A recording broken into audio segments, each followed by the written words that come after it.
안녕하세요. 저는 어릴 때 고아원에 버려져 일생을 쭉 고아로 자라왔어요. 고아에게 사회는 너무도 냉혹한 현실이더군요. 어릴 때 부릴 수 있는 어리광조차 용납해주지 않았죠. 그뿐이면 다행이게요. 성인이 채 되기도 전에 유일한 보금자리인 시설에서 내쳐지는 상황은 절망스러웠죠. 그렇다 한들 내일이 없는 것처럼 희망 없이 지낼 수도 없었어요. 삶은 현실인걸요. 이런 환경에서 자라면서 자연히 도끼가 생겼고 아이러니하게도 제 자산이 되었네요. 많지는 않았지만 자립 정착금으로 5평 남짓한 작은 집을 구했고 남은 돈으로는 학창시절부터 쭉 구상해온 첫 사업에 과감히 투자했습니다. 우여곡절 많은 삶을 살면서 두려움이라고는 없었으니 가능했던 거죠. 모든 것이 힘겨웠고 첫 사업이기에 불안했지만 다행히도 빚에 허덕이는 힘든 역경 없이 차근히 성장해 나갔네요. 물론 시행착오도 수도 없이 겪었지만요. 그런 시행착오 끝에 30이 다 되어서야 사업은 안정적으로 자리를 잡았어요. 남편은 사업을 막 시작했을 때 뽑은 첫 직원이었어요. 배송과 물류 업무를 담당하는 직원이었는데 일머리가 좋아 남편에게 맡기는 업무가 점차 늘어갔죠. 자리 잡기 전까지 참 많이 의지했던 유일한 직원이었네요. 그래서였을까요? 어느 순간부터인가 공적인 기대는 점차 사적인 관심으로 변해가더라고요. 이런 마음을 알게 된 순간부터 불도저처럼 밀어붙였고 그 결과 남편은 연인이 되었네요. 그때는 이 남자를 놓치면 세상이 무너지는 것만 같았어요. 그런데 그런 남자가 결혼을 하자더군요. 경희야, 우리 곧 1주년이잖아. 연애 기간 1년이면 이제 딱 좋은 것 같다는 생각이 들어. 응? 대뜸 무슨 말이야. 설마 1년 연애했으니 연애 휴식기를 갖자. 뭐 이런 말을 하고 싶은 건 아니지? 그럼 나 너무 속상하고 슬픈데? 아니, 연애 휴식기가 아니라 연애는 그만 끝내자. 우리 이제 연애 말고 결혼하자. 내가 더 잘할게. 이 몇 마디가 왜 그리도 설레었는지 모르겠어요.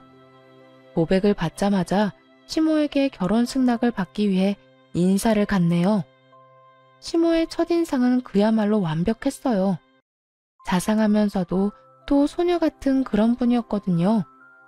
그런 시모가 제 손을 부여잡고는 남편을 거둬줘서 고맙다고 어찌나 인사를 하던지. 사람 구실도 못하고 지내던 남편이라 걱정이 이만저만이 아니었는데 절 만나고부터 확 바뀌었다면서요. 그땐 반가운 마음에 인사치레를 그렇게 하는 거라 여겼죠. 그런 시모가 참 겸손한 사람처럼 느껴졌어요. 그렇기에 이런 사람들과 가족이 된다는 것이 외로이 살아온 제게 하늘이 주는 선물 같았네요. 경희 씨는 우리 집안의 귀한 사람이야.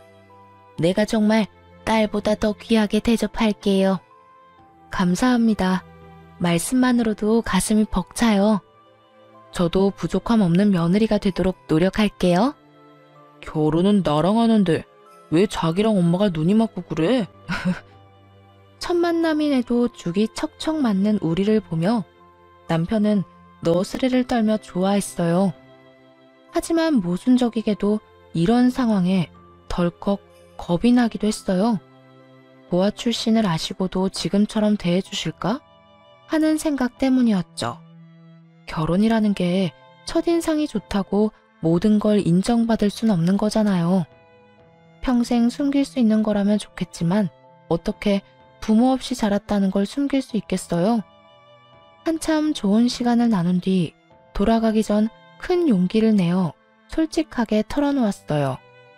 어머님, 그런데 제가 꼭 드릴 말씀이 있어요. 아마 이 이야기를 들으시면 제가 달리 보이실지도 몰라요.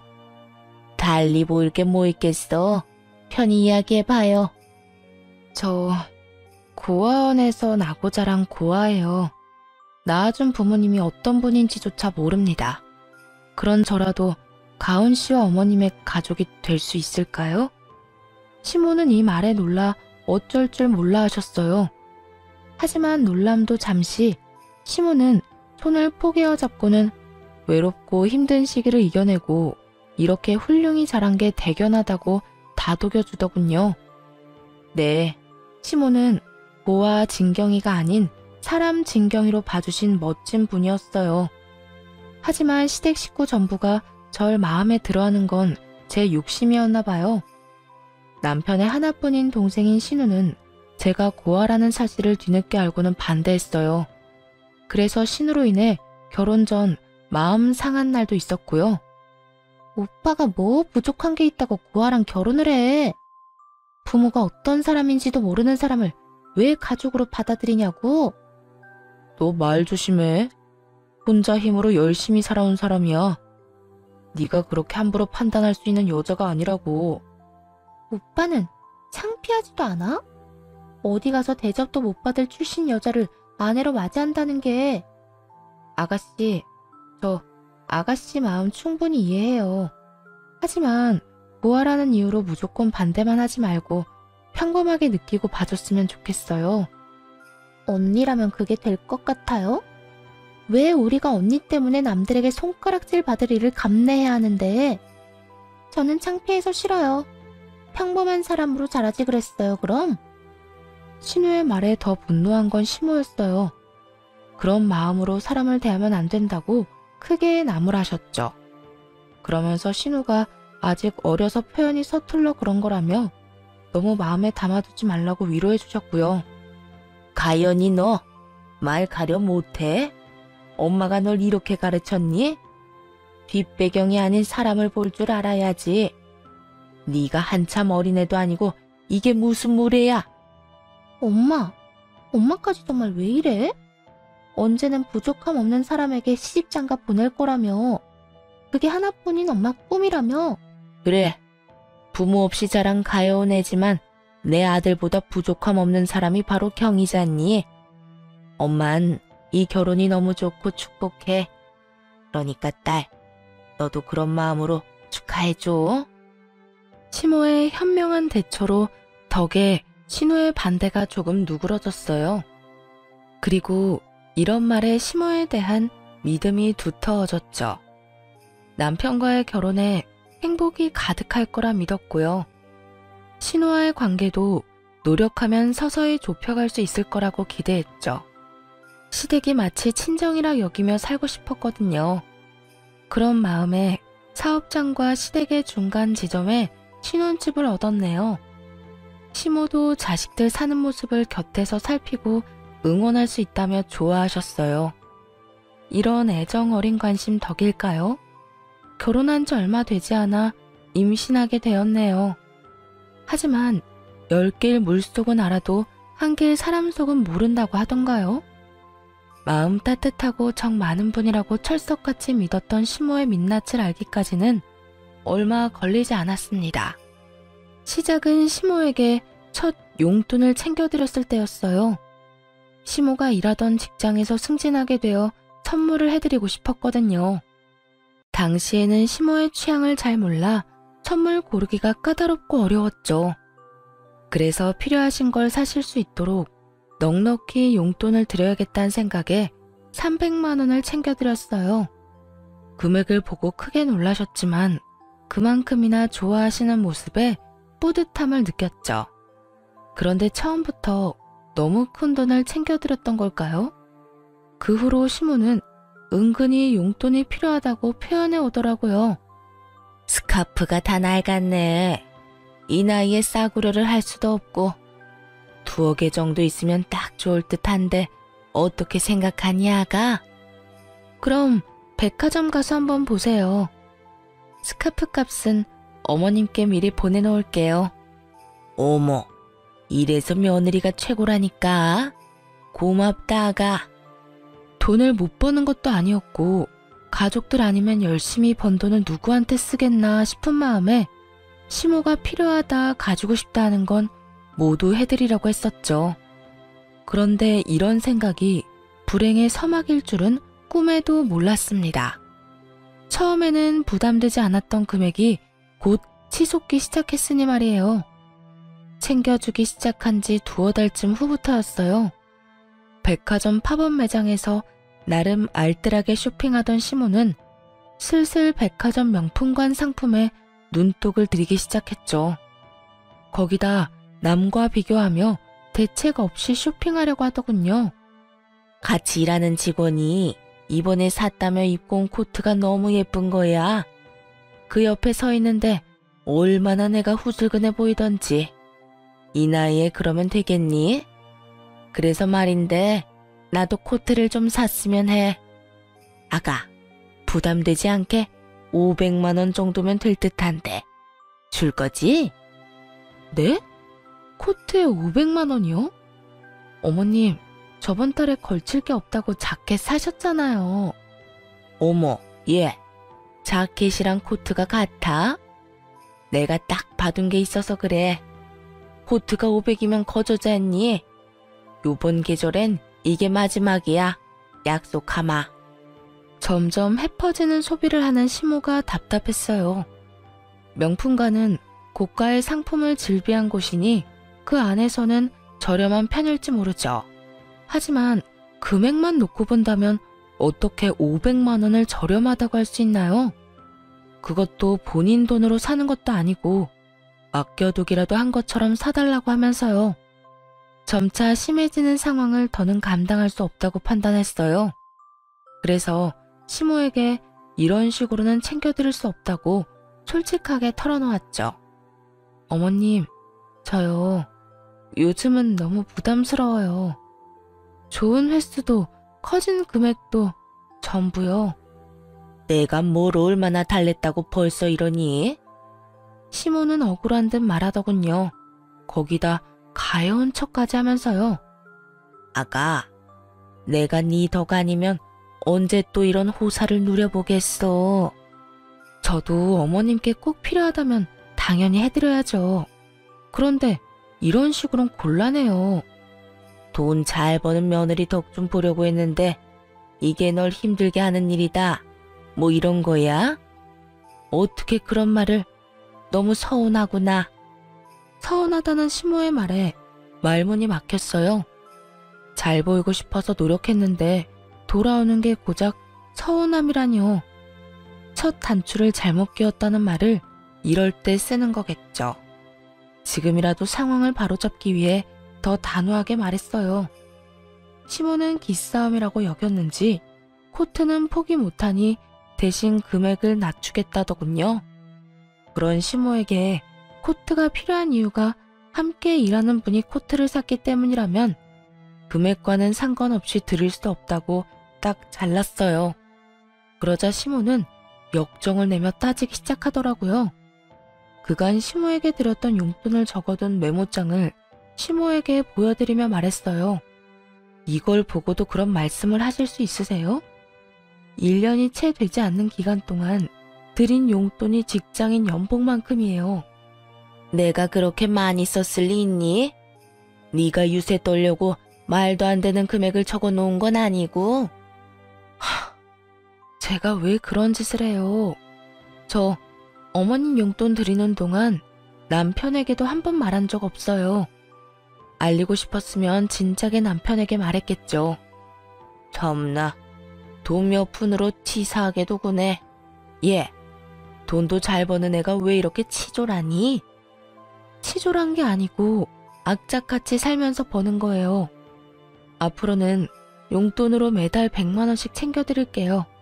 필요한 게 있으시면 그 돈 모아서 직접 사세요. 이마저도 싫다고 하시면 그간 드렸던 용돈 기록 남편에게 다 알릴 거고요.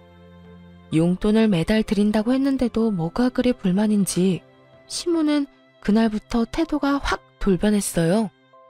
매달 드리기로 한 용돈을 드리는 날마저도 비꼬며 비아냥대기 일쑤였죠. 세상 참 좋아졌어.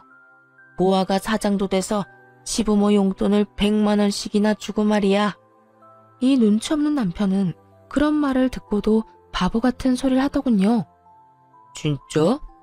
엄마는 좋겠다. 며느리가 용돈을 그렇게나 주고 경희가 나 대신 엄마한테 효도하네. 효도는 무슨, 당연한 거지. 이런 걸로 효도라고 하면 내 주변 친구들은 호강에 겨웠게. 시모의 바뀐 태도에 가끔 시댁에 갈 때면 여간 불편한 게 아니었어요. 시모도 전처럼 살갑지 않으니 좌불안석이었죠. 이 모습을 다 지켜본 신우는 한동안 잠잠하더니 시모와 합세에 괴롭히기 시작했어요. 고아 출신을 운운하며 버릇없이 굴기까지 했고요. 날이 갈수록 심해지는 괄시에 시댁에는 차츰 거리를 두었어요. 하지만 어디 그게 뜻대로만 되나요? 어느 날부터인가 아무도 없을 때 신우가 찾아오는 일이 있었어요. 현관암호를 어떻게 알았는지 집안까지 들어와서는 허락도 없이 제 명품백에 손을 댔나 보더라고요. 홈캠에 찍힌 신우의 모습에 처음엔 정말 기함했더랬죠. 나중에 전후 사정을 들어보니 남편이 현관 비밀번호를 알려준 거더라고요. 버젓이 제 가방을 사용한 것도 모자라 일부러 사용한 티를 팍팍 내려고 한 건지 쓰레기를 담은 채로 가방을 바닥에 아무렇게나 던져놓았더군요. 그 후에 심지어는 명품백을 잃어버리는 일도 있었고요. 신우는 백을 잃어버리고 온 날 이실직고 하긴 했어요. 하지만 뻔뻔한 태도에 화가 치밀어 참을 수 없었네요. 언니, 미니백 말이에요. 내가 엊그제 썼는데 잃어버렸지 뭐야? 아가씨, 빌려간 걸 잃어버리면 어떡해요. 제가 아끼는 백인 걸 알았잖아요. 어쩔 수 없었어. 내 패션엔 그게 딱이었단 말이야. 그런데 왜 그렇게 화가 났어요? 왜 화났냐니요. 지금 이 상황에서 침착한 게 더 이상한 거죠. 에이, 언니는 돈 잘 버니까 그깟 명품백쯤은 당장 살 수 있잖아요. 내 마음에도 쏙 들었던 거니까 같은 디자인으로 사다 놔요. 이렇게 뻔뻔히 구는 신우를 더는 두고 볼 수 없겠더라고요. 그래서 그간 고아라며 비꼬던 것까지 일컬어 주의를 주었어요. 아가씨, 정말 너무한 거 아니에요? 그렇게 저더러 고아하면서 못되게 군 것도 그렇고 제 가방을 허락 없이 쓰다 잃어버려 놓고도 사과는커녕 사놓으라고요. 왜 이래요? 내가 틀린 말 한 것도 아닌데. 고아라서 고아라고 한 게 문제될 것도 아니고 새언니가 가난한 것도 아닌데 가방이야 다시 사면 그만이잖아요. 아가씨, 남의 가방을 잃어버렸으면 사과를 먼저 해야죠. 그리고 제 출신이야 어쨌든 지금의 아가씨의 윗사람이에요. 버릇없이 굴지 말라고 말하는 거예요, 지금. 앞으로는 예의 갖춰요. 신우를 따라 집에 왔던 시무는 이 대화를 들었나 보더군요. 그리고 모든 상황을 알고 있음에도 신우가 아닌 저를 나무랐습니다. 듣자 하니 내가 말을 안 할 수가 없구나. 예, 내 딸이 틀린 말 했냐? 네가 고아인 건 사실이지 않냐? 네가 고아인 걸 네 부모 탓을 해야지. 왜 엄한 내 딸한테 성을 내? 너 그거 자격지심이야. 그리고 가방이야 또 사면 되는 것 아니냐? 그깟 가방에 뭐라고 니까지 깨를 혼내려 들어? 예, 귀한 내 자식한테 함부로 굴지 마렴. 알겠니? 엄마, 나 정말 속상해. 내가 뭘 그렇게 잘못했다고 이렇게 대하냐? 그치? 언제는 저도 이제 가족이라면서요. 가족이니까 아가씨가 잘못한 부분에 대해 말한 건데 제가 자격지심이네 하는 말까지 들어야 하나요? 이게 유치하게 편든다고 해결되는 문제인가요? 도대체 어머님도 아가씨도 왜 그러시는 건데요? 이날 알게 된 사실이 하나 있었네요. 제가 이 집에서 왕따를 당하고 있다는 사실이요. 이런 상황에서 남편은 입도 뻥긋하지 않더군요. 잘못을 하지 않은 제가 이렇게 몰렸음에도 말입니다. 상황을 이해해 볼 생각조차 하지 않았던 거죠. 그날 집으로 돌아와 놀러왔던 화를 터뜨렸어요. 왜 그 자리에서 가만히 있었어? 자기 가족만 가족이고 나는 남이라 이거야? 왜 내가 피해를 보고도 욕을 먹어야 하냐고. 왜 그렇게 열을 내? 내가 그 자리에서 자기 위한다고 끼어들었으면 편 나눠 싸우는 꼴밖에 더 듣겠어. 편을 나누자는 게 아니라 내가 잘못하지도 않았는데 자기 가족들한테 그런 대우를 받고 있으면 제지를 해야지.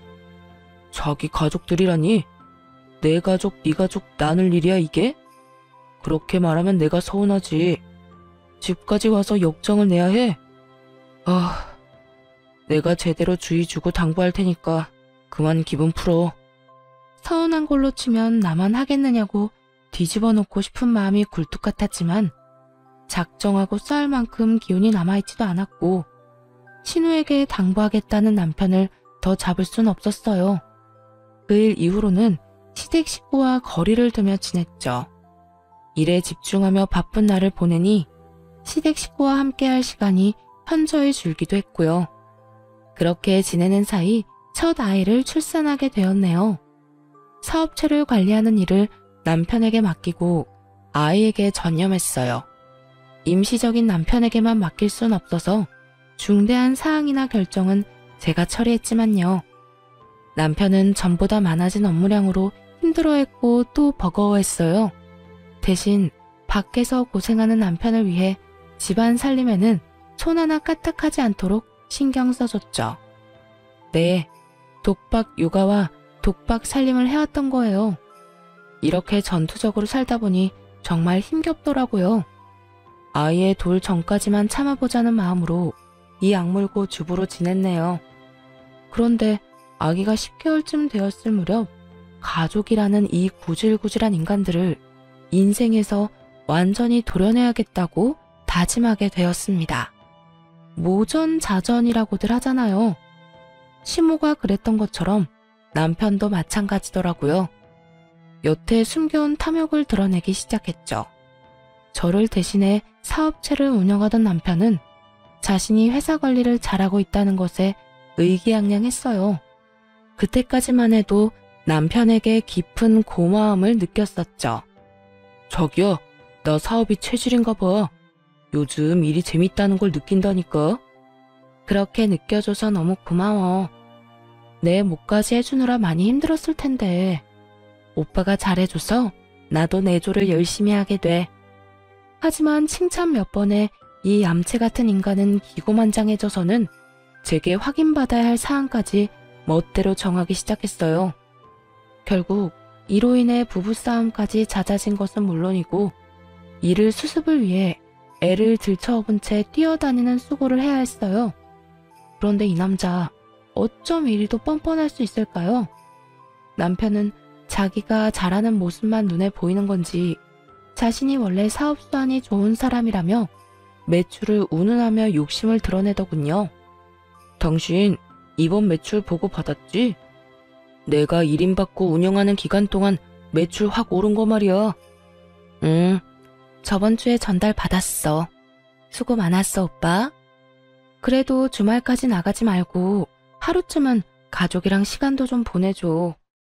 애가 요즘은 부쩍 오빠한테 안 안기잖아. 나도 그러고 싶지. 그런데 잘 된다고 손 놔버리면 망하는 건 한순간이야. 말 나온 김에 하는 말인데 이참에 당신이 쭉 애 보면서 집안일해. 애도 나한테 잘 안 오는데 뭐. 내 내조나 하면서 편히 지내면 되겠네. 회사도 회사 직원들도 그 편이 훨씬 좋잖아. 사장이라고는 해도 당장 일 못하는 당신보다 소안 좋은 애가 나을 것 뻔하고. 이게 무슨 말 같지도 않은 소린가요? 짐작은 하고 있었지만 이렇게 직접 들으니 황당하기 그지없더군요. 눈 한 번 깜빡이지 않고 주접떠는 남편의 모습에 기가 찼어요. 매출이 왜 높아졌는지 그 이유를 정말 몰라?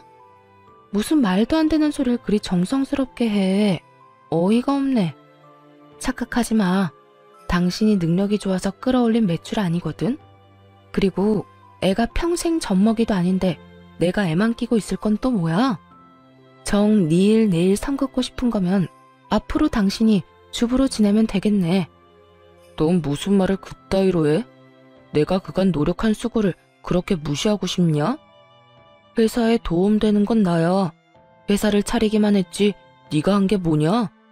이만큼 키워놓은 건 전부 내 노고잖아.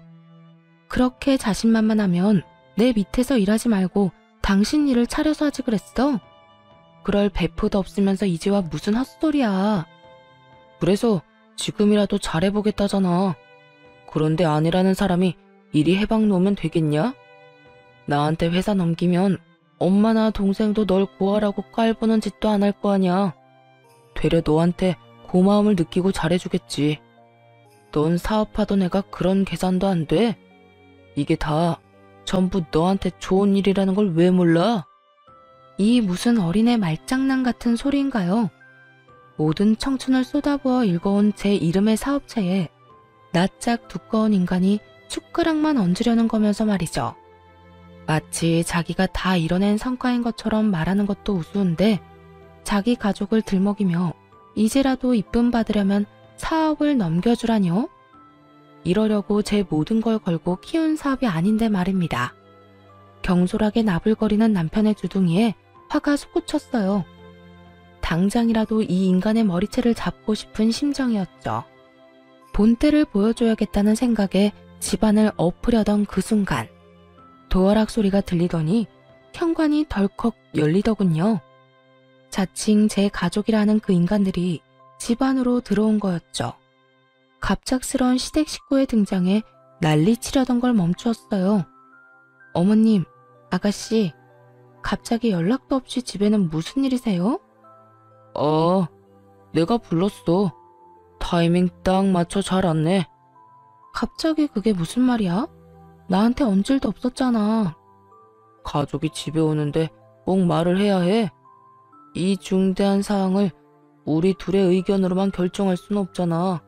그래서 가족 회의를 좀 해볼까 싶어서 불렀지. 놀러 오라더니 어떤 중대한 사항? 너희 무슨 일 있는 거니? 저는 물론 시모와 신우까지도 가족 회의라는 소리를 듣고 당혹스러워했어요. 남편만이 아랑곳 않고 말을 이어갔죠. 오늘 가족 회의 주제는 자신이 사업체를 넘겨받아 운영하는 것에 대해서라더군요. 이 말을 들은 시댁 식구는 눈빛이 싹 돌변하더라고요. 이렇게 뜸들일 게 아니라 어서 앉아 이야기를 나누자는 듯 손짓하며 자기들은 자리에 앉고 저더러는 과일을 좀 내오라는 시모. 그리고 신나서는 그 뒤를 따르는 신우까지. 그렇게 얄미울 수가 없었죠. 대충 과일을 챙겨가 앉자 남편이 입을 열었어요. 내가 경희 사업체를 이름받아 운영하는 동안 매출이 많이 올랐어. 그래서 이참에 내가 일을 아예 넘겨받았으면 해. 경희는 나와 다른 생각이고. 다른 생각이라니? 남편이 일에 전념하겠다는데 반대라도 했단 거야? 이런 거면 당연히 네가 사업체 관리를 이어가야지. 어머님, 제 사업체예요. 이런 주제로 가족회의를 한다는 것조차 말이 안 된다고요. 오셨으니 그냥 편히 쉬다 돌아가세요. 어머, 얘, 말이 왜 안 되니? 막말로 고아가 사장인 건 말이 되니? 그런 사업은 어딜 가나 길을 못 펴요. 이참에 넌 네 애나 잘 키워보렴. 사업체도 키워봤으니 애는 더 잘 키우겠지. 남편 하는 일에 여자가 나서면 부정 타는 거야. 언니, 막말로 애가 이렇게 어린데 나가서 일을 하겠다는 건 애까지 힘들게 만드는 거잖아요. 그냥 오빠랑 엄마 말처럼 사업 넘겨요. 역시 엄마랑 가연이는 머리 회전이 빠르다니까. 다수결로 이미 정해진 거나 다름없네. 자기야, 그만 고집 부리자, 응? 저와도 가족이라던 사람들은 어디 갔나요? 자기들끼리 손을 마주잡고 호들갑을 떨어대더군요. 말도 안 되는 걸로 가족회의를 한 것도 모자라 마치 제가 고집을 부리고 있는 모양새로 만드는 것이 참을 수가 없었어요. 단전에서부터 펄펄 들끓는 무언가가 치솟았고 약간의 이명을 느끼면서 이성을 잃고 고함을 쳤습니다. 이게 가족이에요? 자기들끼리 작당 모여서 나 하나 쫓아내는 게 무슨 가족이냐고. 어머 얘가 왜 이래? 수작질이라니. 우리가 무슨 수작을 부렸다는 거니? 이게 수작이 아니면 뭔가요? 분명히 해두는데 내가 그 회사 사장이에요. 당신도 똑똑히 기억해. 그 회사에 다닐 수 있던 건 고용주인 내가 당신을 고용해 주었기 때문에 가능했던 거라는 걸. 자기 정말 미쳤어? 지금 위치가 어떤지 가늠이 안 가? 집에만 있더니 감이 떨어진 거냐고. 지금 그 회사의 실세는 나야. 실세? 미친 건 오빠 너겠지. 클릭 몇 번이면 실업자 되는 거 순간이야. 가족회의를 빙자한 수작질 작작하고 그만 돌아가세요. 당신도 나가. 이 집에서 당장 나가. 그날 그렇게 유일한 가족들을 집에서 내쫓았네요. 가족이라는 이유로 제 모든 걸 망치는 그 인간들을 두고 볼 수 없었으니까요. 그 후 남편 모르게 변호사를 통해 이혼을 준비하기 시작했어요. 이때만 해도 고부 갈등으로 이혼하는 식으로 계획했었죠. 그간 고아라는 이유로 괴롭혀온 시댁의 행실을 곱게 넘어가주고 싶지 않았거든요. 남편 역시 시모와 신우랑 하등 다를 것이 없었잖아요. 연애할 땐 고아가 대수라는 듯 대했지만 막상 결혼하고 나니 제가 고아라는 사실이 팩트라는 인간이니 말입니다. 사업을 하면서 생긴 성견지명 덕에 괄씹었던 내내 차곡차곡 모아둔 증거들이 수두로 빽빽했어요. 그러니 이혼 계획도 수월하게 준비할 수 있어 어려움도 없었죠. 이혼 소송은 꽤 기간이 필요하다고 하기에 그동안은 남편이 덕본 것들을 하나씩 차근히 빼앗아 오겠다 마음먹었어요. 자신의 탐욕이 불러온 파국을 온몸으로 느낄 수 있도록요. 가장 먼저 한 일은 제 회사에서 당장 해고하는 것이었네요. 물론 해고장은 남편이 지내고 있던 시댁으로 보냈고요. 아니나 다를까 그 서류를 받자마자 남편은 곧장 찾아왔어요. 비밀번호를 바꿔서 들어오지도 못하고 현관문을 두드리며 어찌나 고함을 쳐대던지. 야, 문 열어. 문 안 열어? 네가 뭔데 날 잘라? 내 회사야. 내가 이끌고 있던 내 회사. 니까짓 게 뭔데 날 잘라? 가소롭기 짝이 없었죠. 그 인간에게 대꾸하기 위해 인터폰을 눌렀어요. 네 회사? 주제 파악을 여전히 못하네. 잠깐 사장실에 엉덩이 좀 걸쳤다고 진짜 네 거라도 된 줄 알아? 내 청춘 다 바쳐서 내가 세운 내 회사야. 넌 그저 남의 것을 탐내는 도둑일 뿐이고. 더 소란 피우지 말고 돌아가. 사람 부르기 전에. 야! 진경이, 네가 어떻게 나한테 이래? 어떻게? 이러고도 우리 관계가 무사할 것 같아? 내가 왜 너랑 결혼까지 했는데? 내가 왜? 나랑 왜 결혼했는데? 고아인 내가 능력 좋으니까 어떻게 해보려고? 그런데 어떡하나. 내가 고아는 맞지만 사리 분별은 명확해서. 네 배가 아프다 못해 굶었으면 심내 난. 남편은 그 뒤로도 한참을 소란을 피웠고 결국 경비손에 이끌려 단지 밖으로 쫓겨났어요. 그 모습을 베란다에서 지켜보는데 속이 다 시원했네요.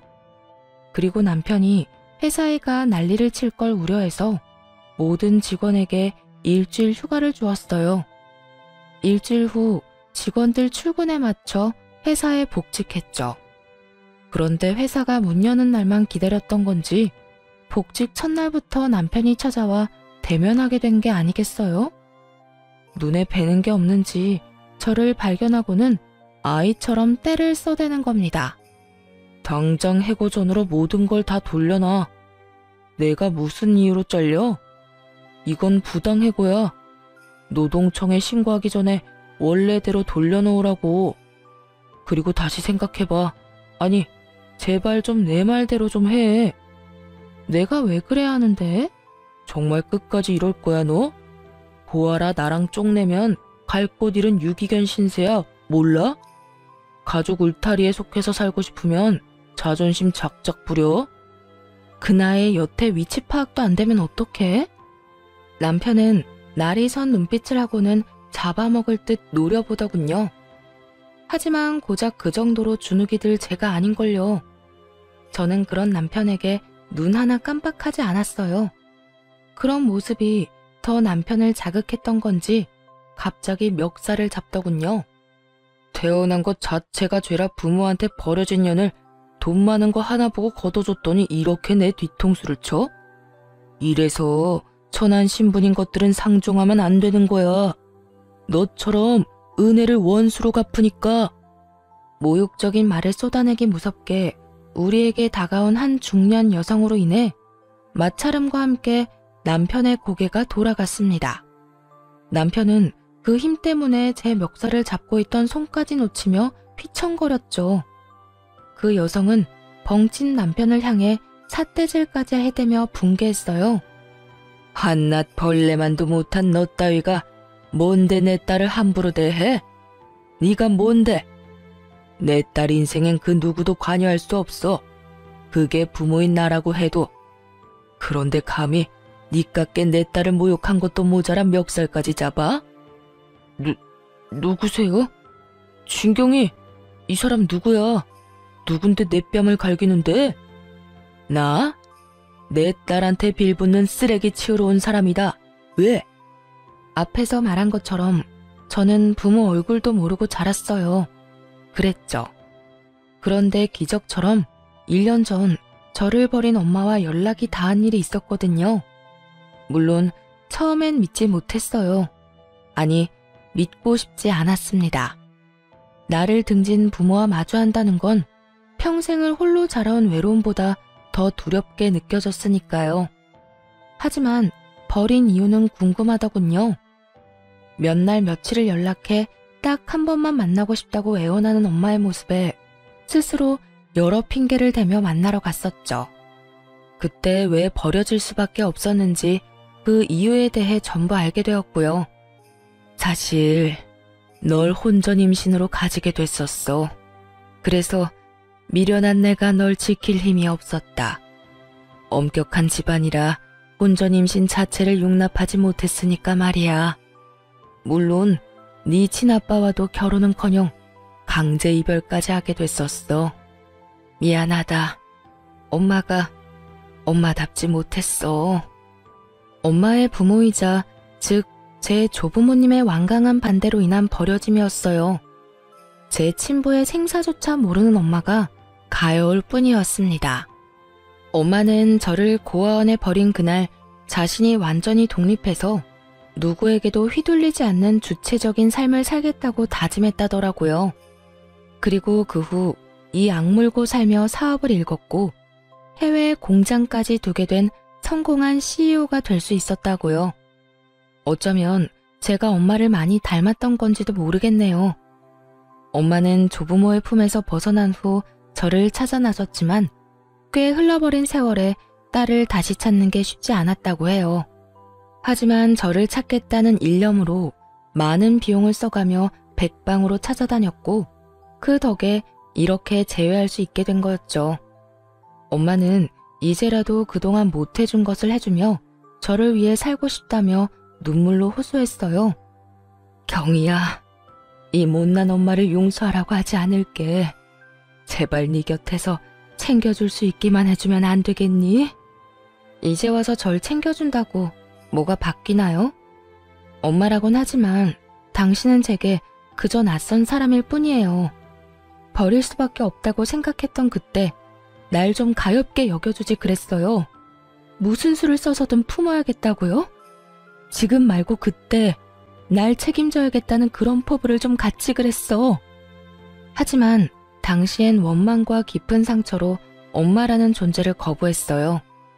그렇기에 남편에게조차 친모를 만났었다는 사실을 밝히지 않았고요. 그리고 그 한 번의 만남 이후엔 만나려 하지 않았죠. 그러나 저 역시도 한 아이의 엄마잖아요. 아이가 크는 모습을 보며 많은 생각이 들더군요. 내 부모도 내가 커가는 모습을 보면 얼마나 좋아했을까? 나처럼 이렇게 행복하다고 느꼈을까? 하는 생각들요. 그러다 보니 서서히 엄마의 마음도 이해하게 되더라고요. 이제라도 내게 모든 걸 해주고 싶다는 그 마음 말입니다. 남편의 뺨을 대차게 날리던 그날은 엄마의 마음을 받아들이기로 결심하고 먼저 연락을 해 엄마와의 약속을 잡은 날이었어요. 사업을 한다는 걸 알고는 이 부분에서 도움을 주고 싶어 하셨거든요. 이런 사실을 알 리 없는 남편은 제 엄마를 앞에 둔 것도 모르고는 고와 운운하며 막말을 해댄 겁니다. 그날 엄마는 제 묵은 채증이 싹 가실 정도로 남편을 짓밟아 주었네요. 버러지만도 못한 놈, 인간 같지도 않은 네 놈이 내 딸에게 무슨 행패야? 내 딸 사업체를 탐낸다던 놈이 너지? 다시는 그런 꿈도 못 꾸게 해줄 테니까 각오해. 당신이 뭔데? 자식 버리고 떠난 사람도 부모라고 이제와 부모 행세야? 누가 그런 말하면 겁이라도 먹을 줄 알아? 겁이라고 했니? 너야말로 지금부터 겁먹어야 할 거야. 네가 이 회사에 다니면서 저지른 만행이 다 까발려질 테니까. 엄마의 말에 한 남자가 서류 봉투를 들고 들어왔어요. 그 서류에는 남편이 제 회사를 운영하는 동안 저질렀던 일들이 빼곡했죠. 엄마, 그 서류에 적힌 게 사실이에요? 야, 진경이 널 버리고 이날 이때껏 모르고 산 사람이야. 저 사람 말을 믿는 거야? 네 가족은 우리뿐이잖아. 나를 믿어야지. 내가 그런 거 할 사람으로 보여? 증거라면 얼마든지 보여줄 수 있어. 이곳에서 벌인 일이니까. 하늘을 손으로 가린다고 그 하늘이 가려지는 줄 알아? 오래 일한 직원들만 골라 임금 체불한 걸 평생 숨길 수 있는 짓이라고 생각했나 보지? 야가 빠진 네 놈이 모작 쓴 머리가 직원들과 내 딸의 돈독한 사이를 이용하는 거였다니. 직원들이 쓴 탄원서가 있다는 건 아나 몰라? 이래도 벌레 같은 네 놈이 부당해고를 당한 건가? 이런데도 네가 내 딸의 회사를 운영할 자격이 있느냐고. 남편은 이 모든 사실이 까발려지자 아연실색했어요. 곧이어 좀 전에 들어왔던 남성이 이번엔 또 다른 서류 봉투를 건넸어요. 그 봉투 안에는 엄마의 말대로 오래도록 함께 해온 직원들이 한자 한자 눌러 쓴 탄원서가 가득했어요. 그걸 보자마자 부들부들 떨리는 손을 힘껏 올려 남편의 얼굴을 내리쳤습니다. 파렴치한 놈, 어떻게 이럴 수 있어? 체불한 임금으로 설마 네 배를 불렸니? 그 돈 다 어떻게 했어? 다 어쨌냐고? 남편은 자신의 만행이 탄로나니 곧바로 꽁무니 빠지게 도망을 쳐버렸어요. 엄마는 제 사업체를 돕기 위해 이전부터 많은 것을 조사했었고 그 과정 중 남편의 만행까지 알게 되었던 거였더라고요. 엄마의 말에 의하면 남편은 야금야금 떼간 직원들의 월급으로 시댁의 대출을 갚아준 것 같다더군요. 그 말을 듣고 어찌나 창피하던지 얼굴이 붉어졌네요. 그런 하찮은 인간을 그간 가족이라 여기며 믿고 의지했던 스스로가 너무도 미련하게 느껴졌어요. 이제 친엄마도 만나게 된 마당에 이런 지긋지긋한 악연을 이어갈 필요가 뭐 있겠어요. 곧장 준비를 해왔던 이혼 소송을 시작했네요. 엄마는 제 이혼마저도 도와주고 싶어 했어요. 한국에서 가장 유능한 이혼 전문 변호사랑 연결해줄게. 비용도 엄마가 전부 대줄 거니까 넌 미련 없이 정리하는 것에만 집중하렴. 엄마, 괜찮아요. 내가 알아서 해. 나도 엄마만큼은 아니지만 능력 있어. 이미 함께 준비해오던 유능한 변호사도 있는걸요. 최고의 변호사라 할 만큼 유능한 변호사와 이미 이혼 준비를 해왔던 터라 엄마의 도움은 만료하고 그분과 이혼 소송을 이어나가기로 했어요. 남편은 뒤늦게 이혼 소장을 받고는 엄마가 있을지 모르는 회사 대신 집으로 찾아왔더군요. 그래서는 고작 한다는 말이 저와 살며 엄청 고생했다는 푸념이었죠. 아이 이야기도 전혀 없었네요. 너 나한테 어떻게 이래? 우리가 가족으로 거둬둔 아량은 생각도 못해? 이깟일로 이혼 소송? 너 진짜 미쳤어? 이깟일? 그럼 어떤 일로 이혼을 해야 하는데? 너나 네 식구는 내 가족이 아니라 그냥 나한텐 물의 배일 뿐이야. 이렇게 왔으니까 내 입으로 말할게. 우리 이혼해. 너랑은 이제 하루도 엮여있고 싶지 않으니까. 야, 내가 너랑 살면서 얼마나 고생을 했는 줄 알아? 너 내가 고생한 걸 알면 이렇게는 못해. 사장을 아내로 둔 내 서름을 네가 알아? 아냐고. 새삼스럽게. 내가 사장이라 결혼한 거 아니야? 선택은 네가 해놓고 이제 와서 왜 이래 찌질하게. 그 서름 이제 훌훌 털면 되겠네. 나랑 이혼하고. 야, 진경이, 너 이제 네 엄마 만났다고 눈에 뵈는 게 없냐? 내가 그깟 회사 좀 넘겨받는 게 그렇게 싫어? 이런 이혼 소송 수작까지 부릴 만큼? 진짜 찌질한 건 내가 아니라 너지. 더 말 안 해. 이혼 소송 당장 취하해. 남편은 자신이 뭘 잘못했는지조차 모르고 있었어요. 이혼하면 그간 누렸던 것들을 못 누릴까 그게 염려되어 난리를 쳐대는 것 같았죠. 이혼 소송 취하하라며 뻔뻔하게 나오는 남편을 보고 있자니 내 돈이 아쉽긴 했나 보네 하는 생각이 들더군요. 취하는 무슨, 하루빨리 소송이 끝나길 바랄 뿐인걸요. 오히려 변호사에게 연락해 남편에게 10원도 넘겨주지 않게 해달라고 했네요. 시모는 이혼 소송이 진행되고 있다는 사실을 늦게 알았는지 시간이 지나고서야 찾아와선 들들 볶아댔어요. 아가, 너 정말 이혼을 할 참이야? 네가 정말 정신이 나간 거니? 고아인 네가 우리 아들을 버린다는 게 말이나 되냐? 응? 그래, 새언니, 진짜 이성적으로 생각을 좀 해봐. 우리같이 고아인 언니를 받아줄 사람이 또 어딨어? 설마 돈 좀 있다고 남들이 다 우리처럼 호의적일 줄 아는 건 아니지? 이 나이에 고아로 자랐다고 차별하는 사람 만나는 게 더 드물다는 거 모르세요? 제가 고아라고 써붙여 다니면 몰라도요. 그런 되지도 않는 걱정 말고 찾아오지 마세요. 곧 이혼 소송도 끝날 것 같으니까요. 이 인간들은 이혼 소송 끝날 것 같다는 말에 소스라치게 놀라서는 발등에 불 떨어진 양 난리를 쳐댔습니다. 넌 정말 끝까지 마음에 드는 구석이라고는 없구나. 다 끝날 것 같으면 이혼 그까짓 거 하렴. 나라고 고아인 네가 마음에 들어 잡아두려던 건 아니니까. 예, 부부는 공동재산인 거 알지? 재산 분할 제대로 해. 그래, 이혼 그깟게 뭐 흠이라고. 우리 오빠가 언니 대신에 회사 운영했던 몫까지 톡톡히 내놔요. 우리 오빠가 고아인 언니 데리고 살던 곳까지 다 돈으로 갚으라고요. 그 밥에 그 나물이라더니 어쩜 남편이고 시댁 인간들이고 이리도 똑같을 수가 있는지 신기할 정도였네요. 재산 분할을 물고 늘어지며 한 푼이라도 더 떼가려고 혈안이 돼서는 그 이후에도 한참이나 찾아와 괴롭혀댔으니 말입니다. 하지만 제 목표는 이 쓰레기만도 못한 인간들에게 티끌만큼의 돈도 주지 않는 거였죠. 재산 분할은커녕 오히려 시모와 신우가 절더러 고아라고 무시하고 헐뜯었던 것과 그걸 보면서도 남편이 방임했던 태도, 그리고 남편이 제 재산을 탈취하려던 의도와 함께 직원들의 임금 체불과 그를 사적으로 활용한 것까지 얹어서 이혼 소송은 승소의 기쁨을 안겨주며 끝났네요. 그뿐이겠어요?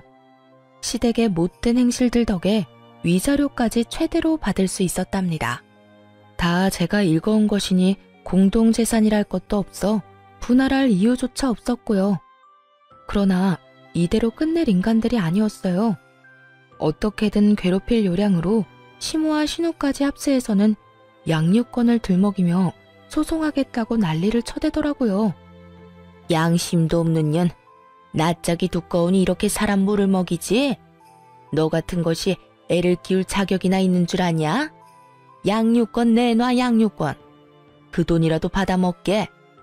제 자식을 사기꾼으로 만들고 싶진 않네요. 그리고 경제력도 없는 인간을 뭘 믿고 애를 맡겨요? 미쳤어요? 경제력이 없다니. 경제력은 네가 빼앗아간 거잖아. 네가 내 인생을 이렇게 꼬아놓은 거잖아.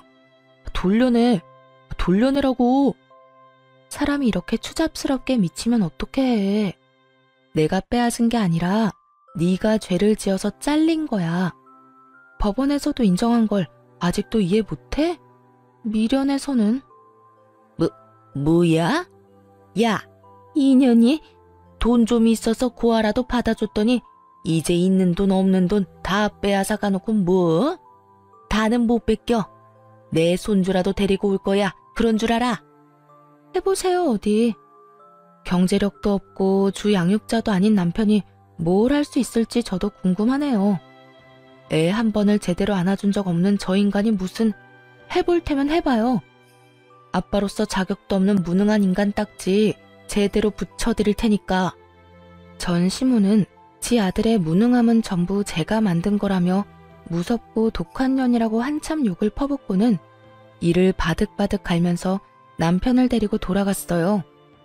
이렇게 찾아와 구질구질하게 굴었지만 양육권 소송에서 이길 수 없음을 알았는지, 그리고 더 싸워볼 자금도 없었던 터였는지 소송을 하진 않더라고요. 그래서 여기까지만 하고 참으려고 무던히 노력했습니다. 아이의 아빠이고 부모라는 존재가 얼마나 소중한지 잘 알기에 아이에게서 아빠의 존재를 빼앗을 생각은 없었어요. 하지만 이 기회마저 걷어찬 건 바로 전 남편이었네요. 첫 면접 교섭일, 아이가 너무 어려 함께 동행했거든요. 전 남편은 아이를 예뻐만 할 줄 알지 아이에 대해 아는 것이 없으니 어쩔 수 없었죠. 그런데 전 남편이 작정을 하고 나왔던 거더라고요. 대면하는 장소에 시모와 신우까지 대동해 나와 쇼를 해댔거든요. 자기야, 우리가 비록 서로 헐뜯으며 지저분하게 싸우긴 했어도 난 내 아이도 당신도 너무 소중하다고 생각해. 그래도 가족으로 얽혀 함께 나눈 정이 있는데 이렇게 허무하게 우리의 관계를 정리할 순 없잖아. 그래 아가, 우리가 분한 마음에 너를 찾아가 못되게 굴었던 행동은 충분히 반성하고 있어. 든 자리는 몰라도 난 자리는 안다고. 네가 있을 땐 몰랐던 걸 너가 없어지고 나니 알겠더구나. 내 아들과 재결합해주렴. 더는 이전 같은 멍청한 짓 하지 않을 거야. 자기야, 엄마 말 진심이야. 우리 정말 반성 많이 했어. 아이를 생각해서라도 재결합하자. 내가 육아하고 당신은 그간 못한 일 원 없이 하면서 지내자. 당신 회사 탐내는 그런 바보 같은 짓 절대 안 할게. 전 남편의 말 한마디 한마디가 전부 황당했지만 더 놀라웠던 건 바로 전 시모의 태도였습니다.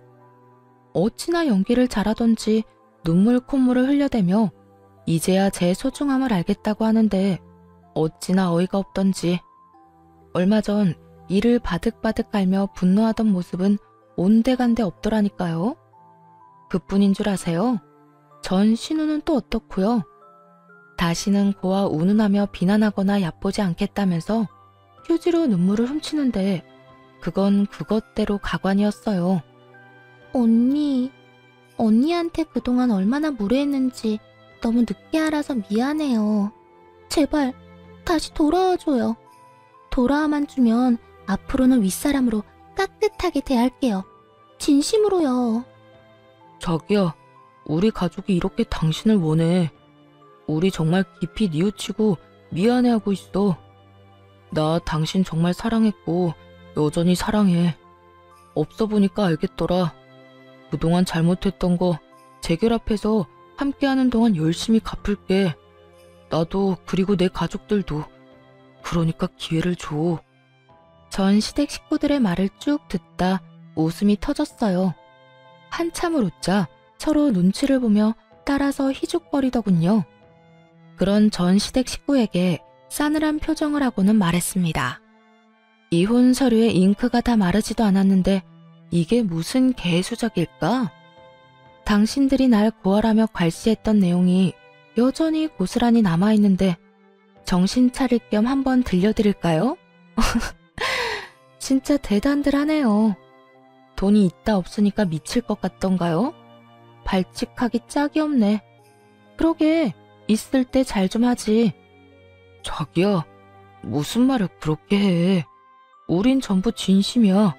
우리 가족은 널 그리워하고 있다고. 날 그리워해? 내 돈이 필요한 걸 누가 모르니? 고아 하더니 정말 저는 평생 고아로 살 운명인가 봐요. 나한테 이러는 당신들 꼴이 너무 우습고 천박해 보이니 말이에요.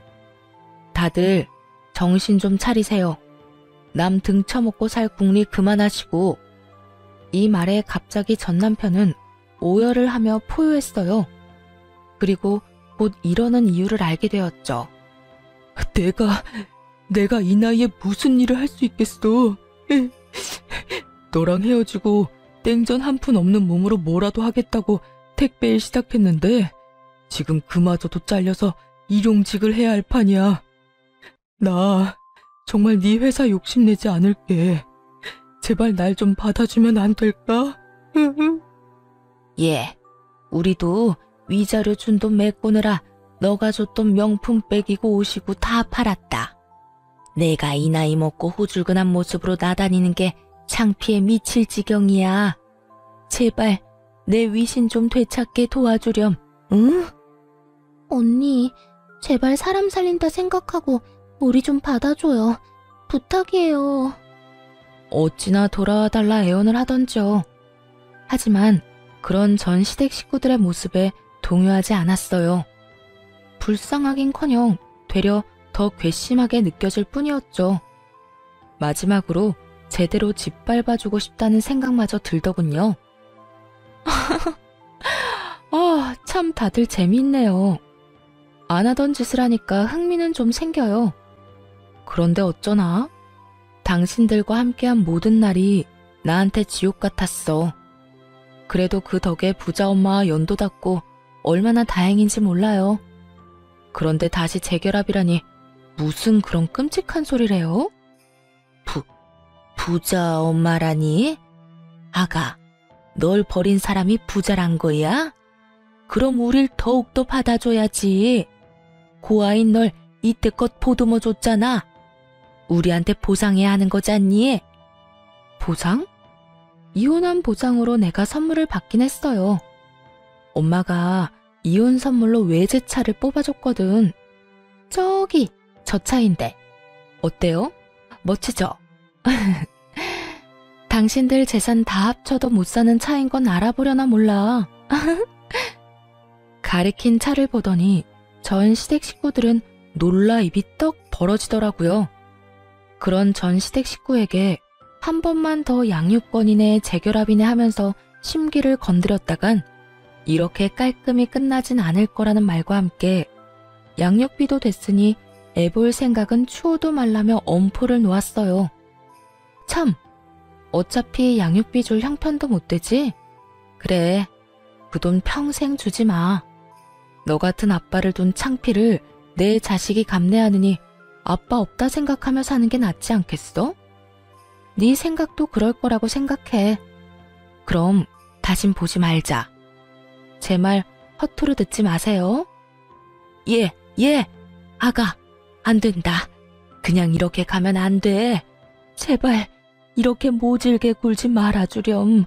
제발. 자기야, 생각을 좀 돌려줄 순 없어? 어? 그래도 우리 애인데 이게 무슨 말도 안 되는 소리야. 제발 좀 우릴 가엽게 여겨줄 순 없는 거야? 우리 좀 받아주라, 좀. 아이를 안고 그곳을 나가는 그 순간까지도 전 시댁 식구와 전 남편은 바짓가랑이라도 붙잡을 태세로 쫓아나왔어요. 하지만 깡그리 무시한 채 멋들어지게 외제차를 몰며 돌아왔답니다. 사이드미러에 비친 전 시댁 식구의 모습은 그야말로 통쾌하기 짝이 없었네요. 제 차를 주차했던 자리에 그대로 주저앉아 땅을 치며 울던 모습을 마지막으로 그렇게 전 남편과 전 시댁 식구와는 깨끗이 끝이 났네요. 지금은 인생을 충분히 즐기며 살아가고 있어요. 아이도 꽤 자라 어린이집을 다니며 행복한 나날을 보내고 있답니다.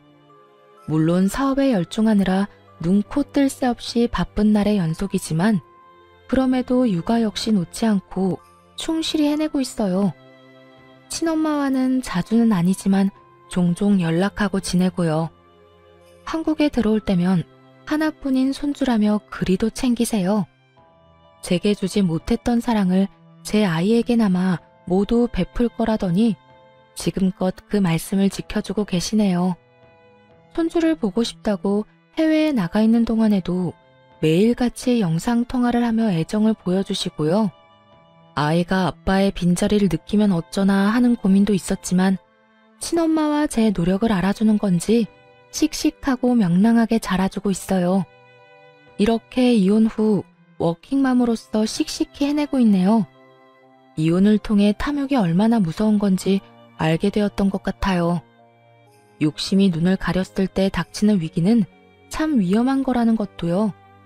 제 것에 충실하고 열심히 하는 것만큼 안정적이고 보람찬 것도 없다고 생각해요. 그래서 모든 열정을 제 삶에 쏟게 되네요. 앞으로도 지금처럼 저와 제 아이에 집중하며 우리 가정의 행복을 위해 살려고요. 한부모 가정이기는 해도 아이에게 그늘이 생기지 않도록 모든 사랑을 다 줄 생각이네요. 그렇게 소중한 제 아이와 저 자신을 지킬 거예요. 사연을 들어주신 많은 분께 감사한 마음 전하며 이만 마칩니다. 좋은 날